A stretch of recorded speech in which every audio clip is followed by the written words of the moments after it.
আসসালামু আলাইকুম।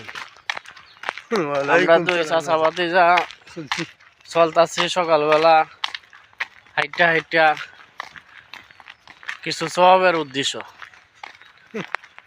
সওয়াব রইল গিয়ে আপনার আমাদের পুরাতন মসজিদ ভাঙ্গে নতুন করতেছি। এই মসজিদের কিছু টাকা তোলার জন্য আমরা দুই চাচাবাতি যা একজনের কাছে যাইতাছি।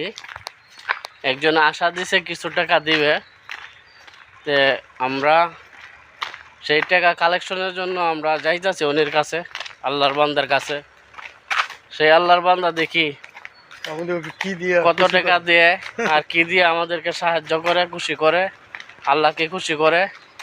আমরা কিন্তু নিজের জন্য এই কুয়াশার মধ্যে ঠান্ডার মধ্যে হাঁটতাছি না, আমরা আল্লাহর ঘর মসজিদ নির্মাণ কাজের জন্য আমরা এই চাচাবাতিটা ছুটে যাইতেছি মানুষের দ্বারে দ্বারে।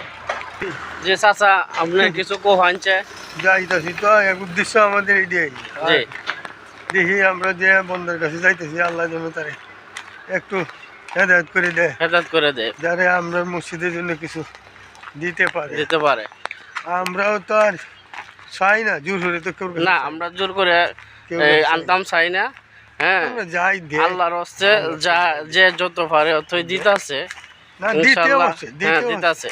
যার কাছে যাইতাছে কেউ নিরাশ করে নাই, ফেরত দেয় নাই। আমরা আশা ভরসা দিয়া, টাকা পয়সা দিয়া, কথাবার্তা দিয়া, জ্ঞান বুদ্ধি দিয়া সাহায্য সবাই করতেছে আলহামদুলিল্লাহ।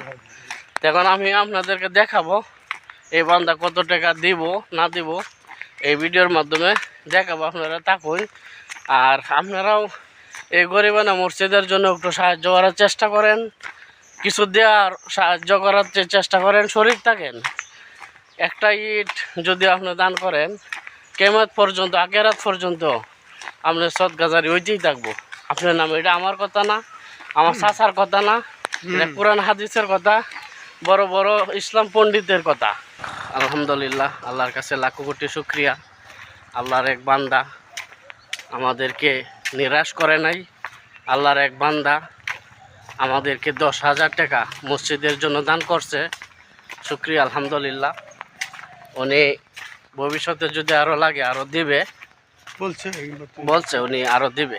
আমাদেরকে চাচা কত দিছে টাকা? এখানে 10,000 টাকা দিছে। দেখেন 10,000 টাকা এখানে একবারে আমরা গুনে আনছি। 10,000 টাকা দিছে আমাদের মসজিদ নির্মাণ করার জন্য উনি দান করছে।